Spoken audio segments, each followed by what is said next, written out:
करदा मैं एडवोकेट जसवीर सिंह जी खेड़ी संगरूर तो वो सिर्फ 3 मिनट लिए तुहाडे नाल मुखाफत होणगे।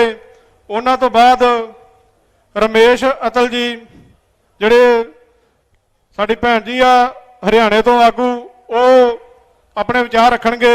मेरी जिम्मेवारी स्टेज की हुण खत्म हो चुकी आ। हुण रणजीत सिंह जी आकड़ आल इंडिया फार्मर्स एसोसीएशन तो अपने कोल स्टेज की कार्रवाई चलाउणगे। स्टेज चलाउंदिआं कोई मूँह दे विचों शब्द वध घट निकल गया होवे सारे माफ करियो। वाहिगुरू जी का खालसा वाहिगुरू जी की फतेह।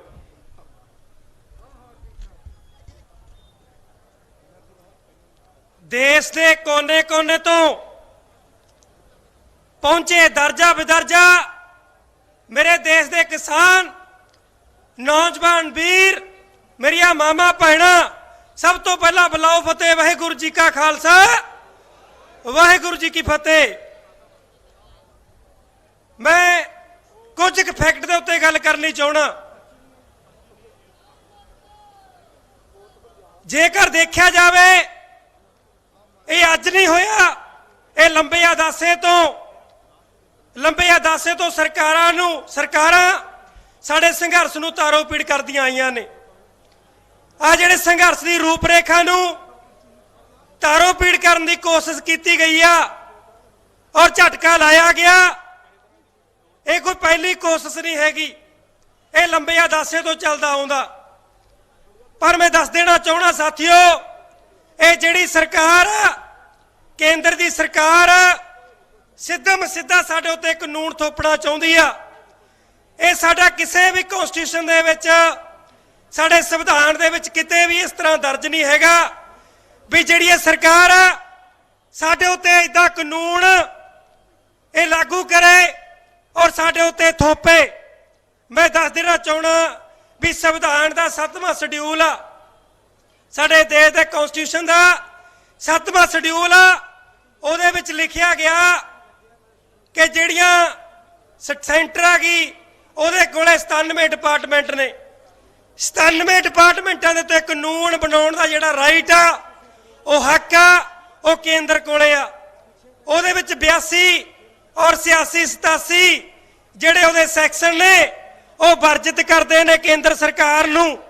वो केंद्र सरकार नूं वर्जित करते हैं भी जिहड़ी केंद्र सरकार आ वो स्टेट दे उत्ते कानून नहीं बना सकती। वो स्टेट दे उत्ते एग्रीकल्चर दे उत्ते जरखेज दे उत्ते कानून नहीं बना सकती। जिथे सेंटर दे विचों 7th शेड्यूल दी जिहड़ा फर्स्ट पार्ट 82 और 86 87 उहनूं एक बड़ा धब्बा लाउंदागा, एक उहदे विच रिस्ट्रिक्शन लाउंदागा। उत्ते स्टेटां नूं अधिकार दिता गया जिहदे विच स्टेटां कोले फुल अधिकार ने। 65 डिपार्टमेंट ने, 65 विभाग ने स्टेटां कोले। उहदे विच 65 विभागां दे उत्ते पूरे स्टेट दा अधिकार आ, जिहदे उत्ते स्टेट जिहदे अकॉर्डिंग 42वीं 46वीं 97वीं जिहड़ी मादा गी उहदे अकॉर्डिंग जिहड़ा खेतीबाड़ी ते कानून बना सकदी आ। पर बड़े दुख दे नाल कहना पैंदा किहड़ी इहो जी सरकार असीं चुन ली। इस पार्लीमेंट दे विच इहो जी जमहूरीयत दे नाल डेमोक्रेसी दे नाल गलत तरीके दे नाल साडे सेंटर दे उत्ते कब्जा करी बैठी सरकार अज जिहड़ी साडे लोकतंत्र नूं ढाह ला रही आ। उत्थे वड्डे पੱਧਰ ते साडे देश दे कॉन्स्टिट्यूशन नूं साडे देश दे संविधान नूं उत्थे तारो पीड़ करदी नज़र आ रही आ। संविधान दा कल्ला कल्ला आर्टिकल कल्ला कल्ला सैक्शन उहनूं बनाउण दे लई 296 मैंबरी कमेटी ने 2 साल 11 महीने 18 दिनां दे विच साडे देश दा मसौदा तैयार करके सानूं दिता। पर ये जिहड़ी सरकार बीजेपी दी आई आ, ये नरेंद्र मोदी दी सरकार आई आ, ये सरकार ने संविधान नूं तोड़न दा ठेका लिया होया। चाहे 370 दी धारा होवे, चाहे सीए होवे, सिटीजन अमेंडमेंट एक्ट होवे, चाहे इत्थे ट्रिपल तलाक की गल की जाती होवे, इत्थे वड्डे पੱਧਰ दे उत्ते जिहड़ी सेंटर सरकार आ केंद्र सरकार आ कानून दे नाल साडे देश दे संविधान दे नाल एक बड़ा जिहड़ा खिलवाड़ करदी नज़र आ रही है। सो साथियों मैं इत्थों ये गल कहनी चाहना, इत्थों नौजवानों नूं मैसेज देना चाहना। ये बड़ा मैसेज मेरा ये आ, और सानू और नौजवानों नू इन्हां दीप सिद्धू वर्गे लखे सिधाने वर्गियां दा फैन नहीं होना चाहिए। असीं इन्हां लोकां दे फैन नहीं होना चाहिए। सानू फैन उन्हां लोकां दा होना चाहिए, उन्हां जथेबंदियां दा होना चाहिए, उन्हां जुझारू मजदूर जथेबंदियां दा होना चाहिए जिहड़ियां जथेबंदियां कानून दे उत्ते सरकारां नू चलण दी आग्या करदियां ने, उन्हां नू कानून दे उल्ट जांदियां नू रोकण दी आग्या करदियां ने। उन्हां सरकारां दे नाल सानू, उन्हां सरकारां दे खिलाफ और उन्हां जिहड़ियां जथेबंदियां दे नाल सानू खड़ना चाहिए। इन्हां जथेबंदियां दे सानू फैन बनना चाहिए। पर बहुत सारे नौजवान आ दीप सिद्धू नाल रल के, सानू तां उदे दी पता दीप सिद्धू बारे जिद्दां ने संभू मोर्चा लाया होया भी यह बहुत बड़ा जिहड़ा स्टंट आ केंद्र दी गवर्नमेंट खेडण जा रही आ, एक बड़ा दलपण ये सरकार करन जा रही आ। सानू लंबे समय तो पता, जदों तो असीं पिंडां दे विचों मोर्चे ला के इन्हां लोकां दे हजूम नूं इकट्ठा करके दिल्ली वल्लों लैके आंदा, सानू उस दिन तो पता कि दीप सिद्धू वर्गे ये बड़े गदार लोग ये जिहड़ी बीजेपी सरकार आ इहने साडे विच सिੱਟੇ होए ने। मैं नौजवानों नूं इत्थों बेनती करनी चाहना, अपनी बुद्धि वल झाक मारो, अपने बुद्धि नूं वरतो, अपने दिमाग नूं वरतो। सानू इन्हां लोकां दा फैन नहीं होना चाहिए जिहड़े करोड़ां रुपया कमा के अपने बंगलियां 'च बैठे ने। सानू उन्हां दा फैन होना चाहिए, उन्हां जथेबंदियां दा फैन होना चाहिए जिन्हां ने जमीनां ला के अपने आप नूं जमीनां ला के इन्हां जथेबंदियां नूं कामयाब कीता।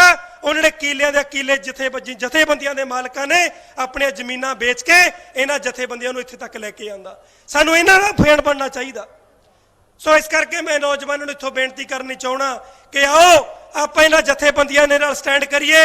जिहड़े नौजवान पिंडां नूं गए ने, जिहड़े नौजवान पिंडां नूं गए ने, इस गुस्से दे विच भी केसरी झंडा लहराया गया, किसान जथेबंदियां ने साडे पक्ष दे विच फैसला नहीं दिता। पर मैं दस देना चाहना, केसरी निशान जिहड़े चलाए गए सी साडे सूरवीर योद्धियां दे द्वारा नगारे दी चोट ते लहराए गए सी, नगारे दी चोट ते लहराए गए सी।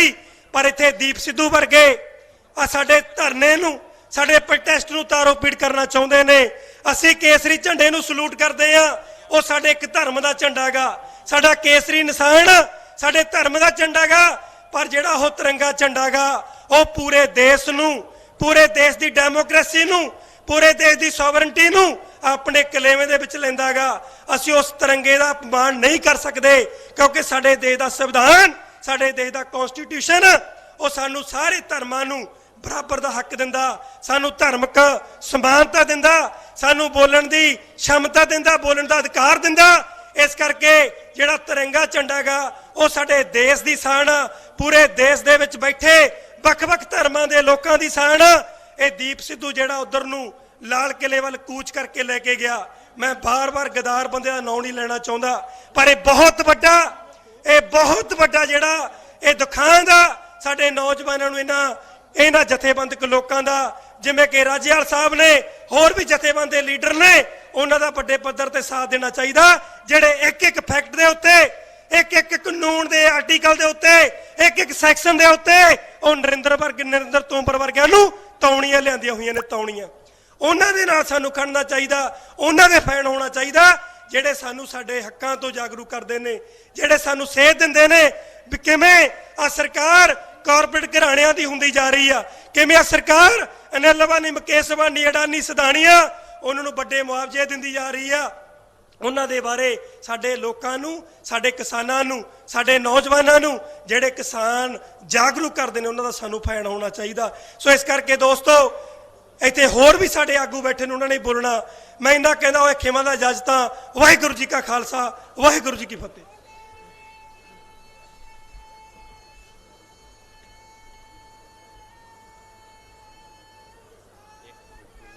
ਸਰ